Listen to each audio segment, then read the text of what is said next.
ഗ്രാമത്തിലെ 2 സൈഡായിട്ടാണ് താമസിക്കുന്നത്. ആ ഗ്രാമത്തിലെ ഒരു ദരിദ്ര കുടുംബത്തിലാണ് പായൽ എന്ന 26കാരി താമസിച്ചിരുന്നത്. പായലിൻ്റെ അച്ഛൻ നന്ദലാലിന് പാനിപൂരി കച്ചവടമാണ്. അമ്മ അസുഖബാധിതയാണ്. പായൽ ഈ പണക്കാർ താമസിക്കുന്ന ആ സൈഡിലെ ഒരു വലിയ ബംഗ്ലാവിൽ വീട്ടുജോലിക്ക് പോകുമായിരുന്നു. എന്നും നടന്നാണ് പായൽ വീട്ടുജോലിക്ക് പോകുന്നത്. അന്ന് പായലിൻ്റെ അമ്മയ്ക്ക് സുഖമില്ലാത്തതിനാൽ അവരെ ആശുപത്രിയിൽ കാണിക്കാനായിട്ട് കുറച്ച് പണത്തിന് ആവശ്യം വരികയാണ്. ആ ബംഗ്ലാവിൽ പോയി അവധി പറഞ്ഞ ശേഷം അവിടെ നിന്നും കുറച്ച് പണം കടം വാങ്ങിക്കാമെന്ന് പായൽ തീരുമാനിച്ചു. അവൾ അത്യാവശ്യമായതുകൊണ്ട് വഴിയിൽ കണ്ട ഒരു ഓട്ടോറിക്ഷയ്ക്ക് കൈ കാണിച്ച് അതിൽ കയറി ആ ബംഗ്ലാവിൻ്റെ മുറ്റത്തെത്തി. ഓട്ടോറിക്ഷക്കാരൻ പായലിനോട് പൈസ ചോദിച്ചു. അപ്പോൾ പായൽ പറഞ്ഞത്, എനിക്കിവിടെ ആകെ 5 മിനിറ്റിൻ്റെ ആവശ്യമേ ഉള്ളൂ. ഞാൻ ഇപ്പോൾ തന്നെ വരാം. എനിക്ക് ഇതിൽ തന്നെ തിരിച്ച് വീട്ടിലേക്ക് എത്തുകയും വേണം. അവിടെ ചെന്നിട്ട് ഒരുമിച്ച് കാശ് തരാം. നിങ്ങളൊന്ന് വെയിറ്റ് ചെയ്യണം. ഓട്ടോക്കാരൻ പറഞ്ഞു, ശരി, പെട്ടെന്നാവട്ടെ, ഞാനിവിടെ വെയിറ്റ് ചെയ്യാം. പായൽ ബംഗ്ലാവിലേക്ക് കയറിപ്പോയി. 5 മിനിറ്റെന്ന് പറഞ്ഞു പോയ ആ പെൺകുട്ടി 10-15 മിനിറ്റായിട്ടും വെളിയിലോട്ട് വന്നില്ല. ഓട്ടോക്കാരൻ ആകെ ധർമ്മസങ്കടത്തിലായി. അയാൾക്ക് വേറെ ഓട്ടമുള്ളതാണ്. ഈ കുട്ടിയാണെങ്കിൽ കാണാനും ഇല്ല. കളഞ്ഞിട്ട് പോകാമെന്ന് വെച്ചാൽ പൈസ തന്നിട്ടില്ല. അയാൾ പിറുപിറുത്തുകൊണ്ട് കുറച്ച് നേരം കൂടി അവിടെ നിന്നു. ക്ഷമ നശിച്ച അയാൾ ആ ബംഗ്ലാവിൻ്റെ മുറ്റത്തെത്തി. അയാൾ കോളിംഗ് ബെല്ലടിച്ചു. അപ്പോഴതാ ഒരാൾ വാതിൽ തുറന്നു വരുന്നു. അയാൾ ചോദിച്ചു, ആരാണ്? ഓട്ടോക്കാരൻ പറഞ്ഞു, ഇങ്ങോട്ടേക്ക് വന്ന ആ പെൺകുട്ടി എവിടെ? അയാൾ പറഞ്ഞു, ഏത് പെൺകുട്ടി? ഇവിടെ ആരും വന്നില്ല. ഓട്ടോക്കാരൻ ഞെട്ടി. വന്നില്ലെന്നോ? ഒരു ചുരിദാറിട്ട പെൺകുട്ടി ഇങ്ങോട്ട് ഗേറ്റ് തുറന്ന് വന്നല്ലോ. അവൾ വെയിറ്റ് ചെയ്യാൻ പറഞ്ഞിട്ടാണ് ഞാനിവിടെ വെയിറ്റ് ചെയ്യുന്നത്. അവളെ കാണാനും ഇല്ല, പൈസയും തന്നില്ല. ഇത് കേട്ട് മറ്റേയാൾ പറഞ്ഞു, ഇവിടെ ആരും വന്നിട്ടില്ല. നിങ്ങളെ അവൾ എന്തോ പറഞ്ഞ് പറ്റിച്ചതാണ്. ഓട്ടോക്കാരൻ ഒരു നിമിഷം ഇങ്ങനെ ചിന്തിക്കുകയാണ്. ഇവൾ പൈസ തരാതെ ഏതോ വഴി മുങ്ങിയതായിരിക്കും. എന്തായാലും താൻ പറ്റിക്കപ്പെട്ടു എന്ന വിഷമത്തിൽ ആ ഓട്ടോറിക്ഷക്കാരൻ തിരിച്ചുപോയി. ശരിക്കും പായൽ എവിടെയാണ് പോയത്? പായൽ ആ ബംഗ്ലാവിൻ്റെ ഗേറ്റ് കടന്നു പോയ ശേഷം എന്താണ് സംഭവിച്ചത്? വളരെയേറെ ട്വിസ്റ്റുകൾ നിറഞ്ഞ ആ സംഭവത്തിലേക്ക് നമുക്കൊന്ന് പോകാം. എൻ്റെ പേര് ഷീജ. ക്രൈം ത്രില്ലർ സ്റ്റോറീസ് കേൾക്കാൻ താല്പര്യമുള്ളവരാണ് നിങ്ങളെങ്കിൽ എൻ്റെ ഈ ചാനൽ ഒന്ന് സബ്സ്ക്രൈബ് ചെയ്യണേ. ഈ വീഡിയോയ്ക്ക് ഒരു ലൈക്കും തരൂ. Welcome back to Sheeja's creations. Nithari ഗ്രാമത്തിനെ 2ആയിട്ടാണ് വിഭജിച്ചിരിക്കുന്നത്. Sector 31 sector 36. ഇതിൽ സെക്ടർ 31 താമസിക്കുന്ന ആൾക്കാർ നല്ല സമ്പന്നരാണ്. 36 ആൾക്കാരാകട്ടെ പരമദരിദ്രരും. ദരിദ്രർ താമസിക്കുന്ന ആ സെക്ടറിൽ 36 വലിയൊരു കിണറുണ്ട്. ആ കിണറ്റിലെ വെള്ളമാണ് ആ ഗ്രാമത്തിലെ ആൾക്കാർക്കുള്ള ആകെയുള്ള കുടിവെള്ളമെന്ന് പറയുന്നത്. 2004 ആ ഗ്രാമത്തിലെ ദരിദ്രർ താമസിക്കുന്നതിനടുത്ത് നിന്നും പല സ്ത്രീകളെയും കുട്ടികളെയും ഒക്കെ ഇങ്ങനെ കാണാതാവുകയാണ്. ദിവസങ്ങൾ ചെല്ലുന്തോറും ഇത് കൂടി വന്നു. ഗ്രാമവാസികൾ ആകെ പരിഭ്രാന്തിയിലായി. കാണാതായവരുടെ ബന്ധുക്കളൊക്കെ ചേർന്ന് പോലീസ് സ്റ്റേഷനിൽ പരാതി കൊടുക്കാനായി ചെന്നപ്പോൾ പോലീസ് യാതൊരു മര്യാദയും ഇല്ലാതെയാണ് അവരോട് പെരുമാറിയത്.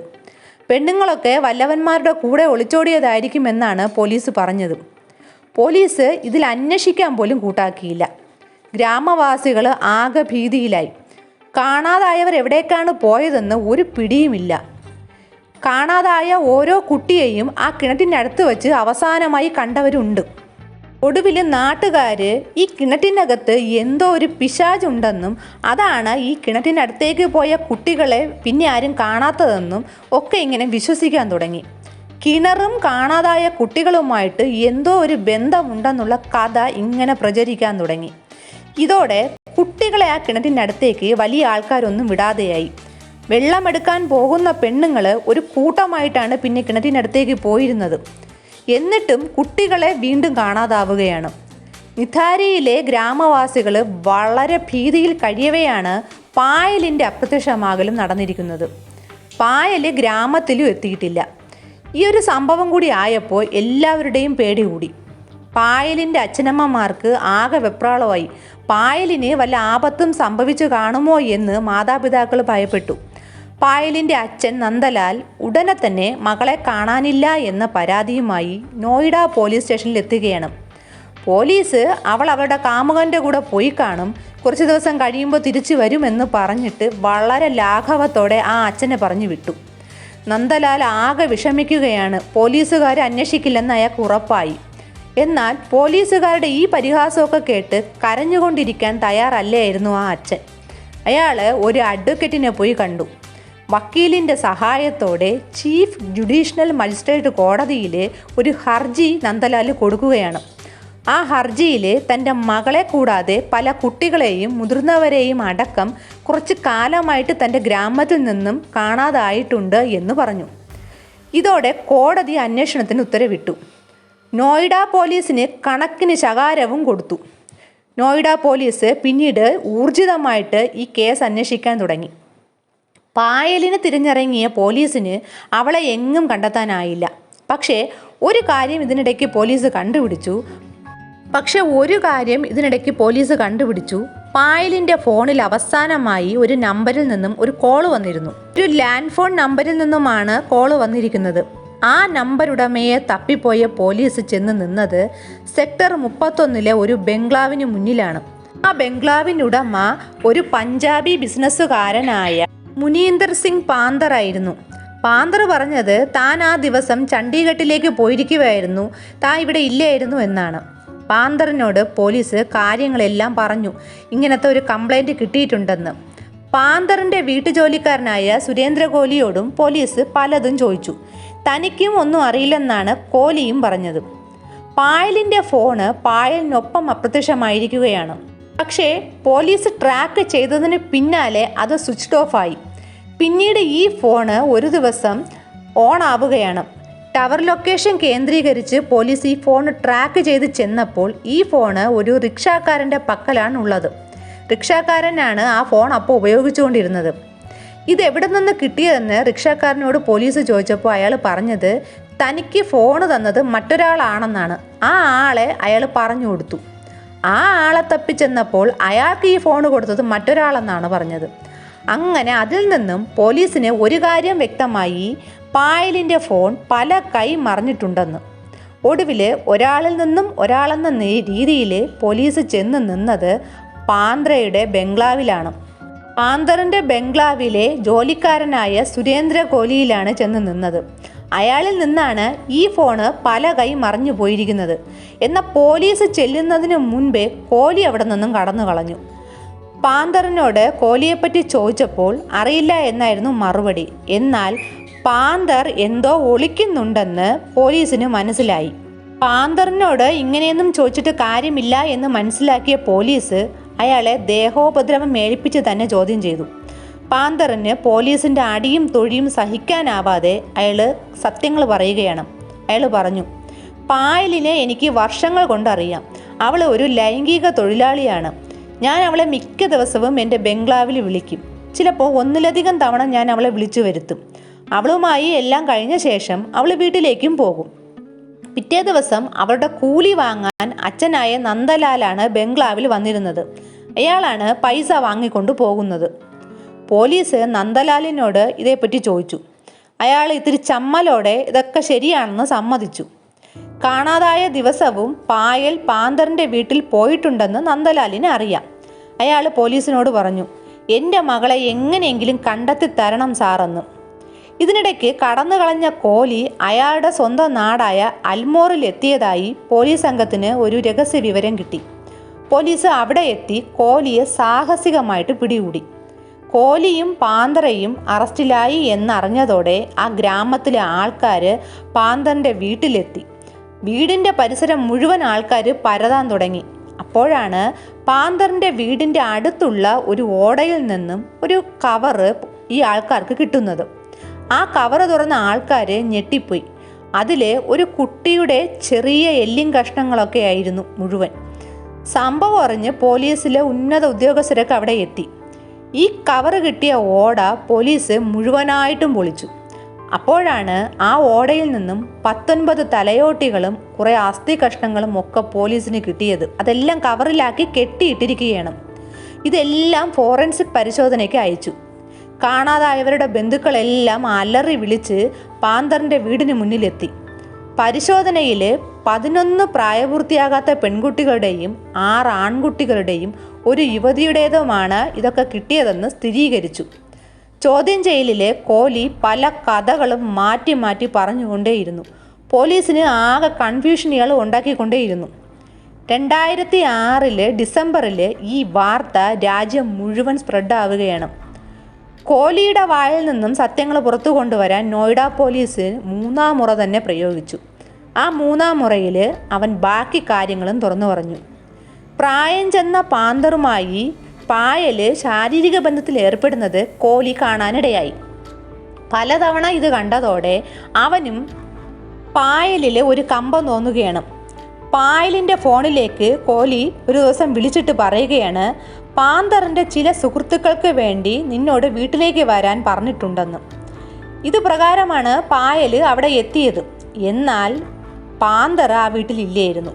പായൽ പാന്തറിനെ തിരക്കിയപ്പോൾ കോഹ്ലി പോയി ഒരു ഗ്ലാസ് ചായ ഇട്ട് കൊണ്ടുവന്ന് കൊടുത്തു. അതിനുശേഷം പറയുകയാണ്, സാറിന് വേണ്ടിയിട്ടല്ല, എനിക്ക് വേണ്ടിയിട്ടാണ് നിന്നെ ഞാൻ വിളിച്ചു വരുത്തിയതെന്ന്. ഇത് കേട്ട് ചായ കുടിച്ചുകൊണ്ടിരുന്ന പായൽ പൊട്ടിച്ചിരിച്ചു. എന്നിട്ട് അവൾ ചോദിച്ചു, ശരി, നിങ്ങൾ എത്ര രൂപ എനിക്ക് തരും? കോഹ്ലി പറഞ്ഞു, 500 രൂപയേ എൻ്റെ കയ്യിലുള്ളൂ, അത് നിനക്ക് ഞാൻ തരാം. ഇത് കേട്ട് പൊട്ടിച്ചിരിച്ച പായൽ കോഹ്ലിയെ അളവറ്റ് പരിഹസിച്ച് ഇങ്ങനെ ചിരിച്ചുകൊണ്ടിരുന്നു. ഇതിൽ കലിപൂണ്ട അയാൾ പായലിൻ്റെ കഴുത്തിലുള്ള ഷോൾ ഉപയോഗിച്ച് തന്നെ അവളെ കൊന്നു. ശേഷം അവളുടെ ബോഡി ബാത്റൂമിൽ കൊണ്ടുപോയി പല കഷ്ണങ്ങളായി മുറിച്ചു. എന്നിട്ട് കവറിലാക്കി ആ ഓടയിൽ കൊണ്ടിടുകയും ചെയ്തു.